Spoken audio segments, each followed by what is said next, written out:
Bible నీ చేతులుంటే ఘనత పెట్టలేరు తెలుసా మీకు? లేదండి నాకు సెల్ ఫోన్ ఉందండి. నేను తప్పు అంటలా, మరి కామెంట్ తప్పు రాస్తారేమో లైవ్లో.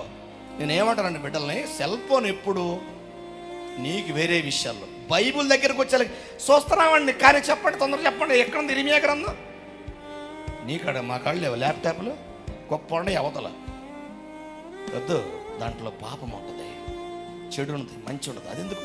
ఇదిగో కొనుక్కో బైబిల్, ఒక 20 రూపాయలు పెట్టి కొనుక్కో.